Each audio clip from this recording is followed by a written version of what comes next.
মুস্তাফাকে হযরতে জিবরিল আমিন বোরাক নিয়ে এসে আর নিয়ে যাচ্ছেন কোত্থেকে?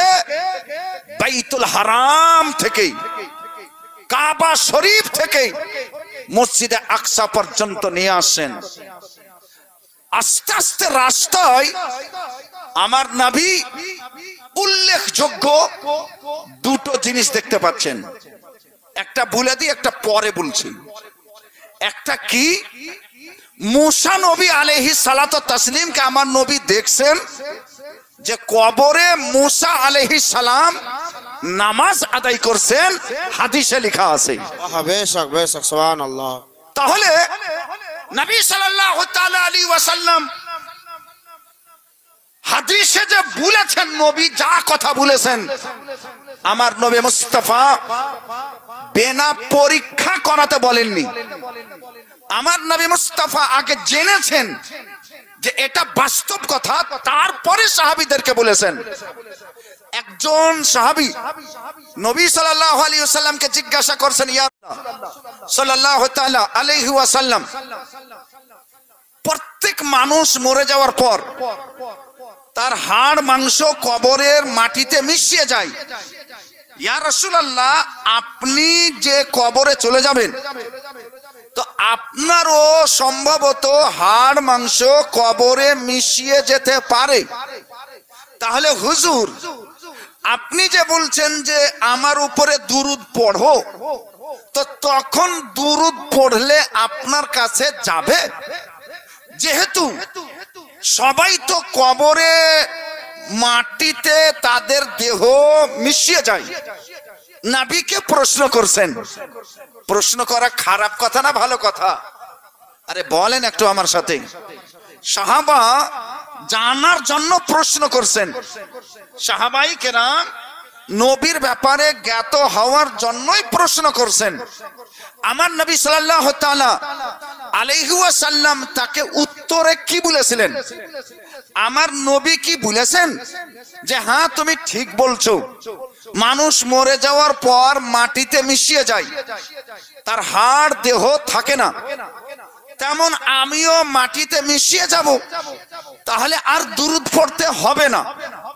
এটা আমার নবী বললেন না আমার নবী অন্য কথা বললেন?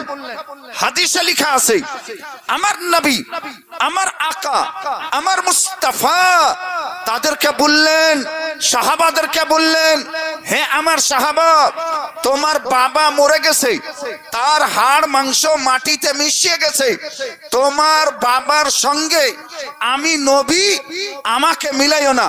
তোমার সর্দারের সঙ্গে আমি নবী, আমাকে মিলাইও না। আমার সমতুল্য তারা নয়। নবী আলাদা জাত, মানব জাতি আলাদা জাত। আমার নবী মুস্তাফা বলেন, ইন্নাল্লাহা হারামা আলাল আরদি আন তাকুলা আসসাদাল আম্বিয়া।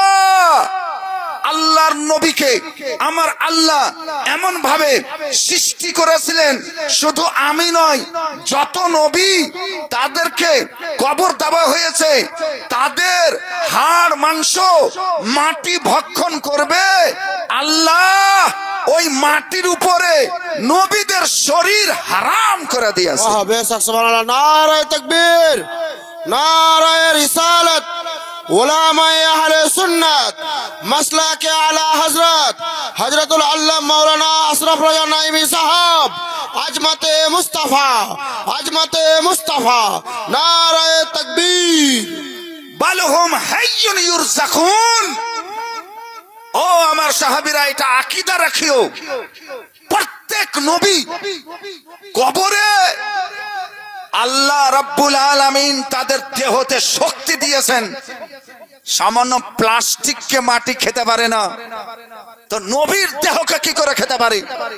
হে আমার সাহাবা শোনো, নবীর দেহকে শরীর খেতে পারে না, আল্লাহ হারাম করে দিয়েছেন।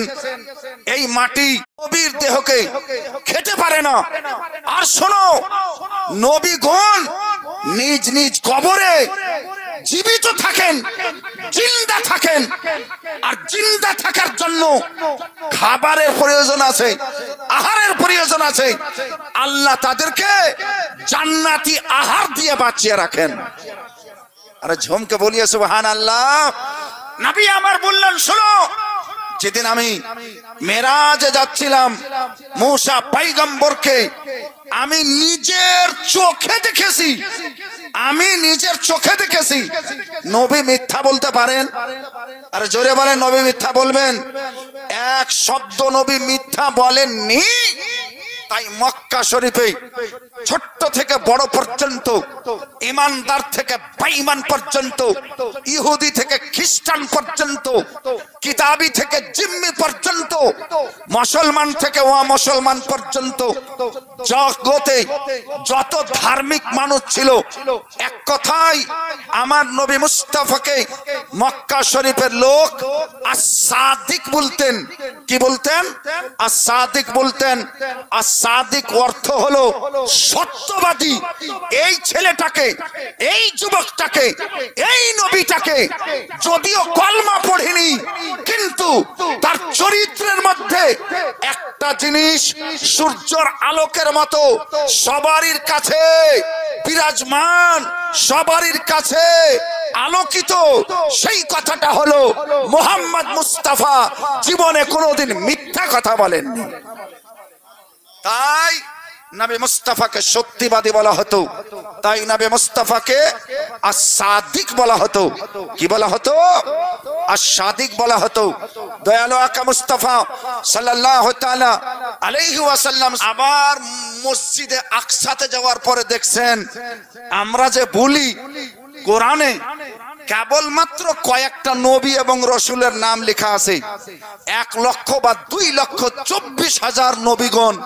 আমার নবী মুস্তাফা দেখছেন এত বড় মসজিদে আকসাতে একটা উম্মত নাই, একটা ফেরেশতা নেই, শুধুমাত্র আদম আলাইহিস সালাম থেকে নিয়ে নবী পর্যন্ত যত নবী, যত রাসূল সব নবী মুস্তাফার অপেক্ষায় নবীর পিছনে 2 রাকাত নামাজ পড়বেন দাঁড় হয়ে আছেন। এ বেরাদার, আমার নবী নবীগণকে জিন্দা অবস্থায় দেখেছেন। আমার নবী নবীগণকে জিন্দা অবস্থায় দেখেছেন। আর শুধু জিন্দা অবস্থায় দেখেননি, আমার নবী তাদেরকে নামাজ পড়ালছেন। আমার নবী মুস্তাফা তাদেরকে নামাজ পড়ালছেন। হে বেরাদার, আকা সাল্লাল্লাহু আলাইহি ওয়াসাল্লামের একটা ফরমান আছে এবং কোরআনের আয়াত আছে। আমার আল্লাহ বলেন, প্রত্যেক মানুষ, কুল্লু উনাসিন, প্রত্যেক মানুষ হাসরের ময়দানে তার ইমামের সঙ্গে দাঁড় হবে, তার ইমামের সঙ্গে দাঁড় হবে। আমার নবী মুস্তাফা পৃথিবীতে যত নবী সবার ইমাম হয়ে গেছেন। আর যত নবী নিজ উম্মতের ইমাম ছিলেন, মানে নবী ইমামদের ইমাম, নবীর পিছনে সারা কায়নাত দাঁড় হবেন। আরে ঝুমকে বলিয়ে হে বিরাদার, দয়ালু আকা মুস্তাফা সরওয়ারে কায়নাত সাল্লাল্লাহু তাআলা আলাইহি ওয়াসাল্লাম এখানে নামাজ পড়ালছিলেন। তাহলে বুঝতে পারা গেল আজ কিছু বেঈমানের দল বেরোলছে। আজকে এই মুর্শিদাবাদের এক বিমল দাসের বেটা তিরঙ্গা দাস ই সিস্টার রাহুল বলছে নবী মরে গেছে, নবী সরে গেছে, নবী পচে গেছে। তোর বাপ, তোর দাদা, এরাকে তো সরা পচার সুযোগই পাওয়া যায়নি। এদেরকে তো মরতে মরতেই পুড়িয়ে দেওয়া হয়েছে, জ্বালিয়ে দেওয়া হয়েছে। হে বেরাদর, যদি মুসলমানকে দেখতে চাও তাহলে আমাদের ভারতে এবং ইরাকে এবং পৃথিবীর বহু জায়গাতে 300 বছর পর্যন্ত কবরে থেকেছে। স্বপ্নতে দেখাচ্ছে আমার কবর ভেঙে নদীর গর্ভে চলে যাবে, গঙ্গের গর্ভে চলে যাবে, সমুদ্রের গর্ভে চলে যাবে। তাই আমার বেটা, আমাকে উদ্ধার করো, আমাকে অন্য জায়গাতে অন্য জায়গাতে নিয়ে চলো। হে বেরাদার, সকালে দুটো মৌলবি সাহেবকে নিয়ে তার বেটা নিজের বাবার কবরের চতুর্দিকে যখন কোদাল মেরেছে, মাটি খুঁড়েছে, মাঝখানে দেখতে পাওয়া যাচ্ছে আল্লাহর প্রিয় বান্দা, কোন নবী ছিল না, কোন রসুল ছিল না, 5 ওয়াক্ত নামাজ পড়েছে, কোন রসুল ছিল, নবী ছিলেন না, ইবাদত করেছেন, তাহাজ্জুদ পড়েছেন, উযু অবস্থায় থেকেছেন, কোরআন পড়েছেন, 300 বছর হয়ে গেছে, আজ পর্যন্ত সে লোকটার দেহ মাটি ছোঁয়া তো দূরের কথা, জোরে বলতে পারা যাবে না।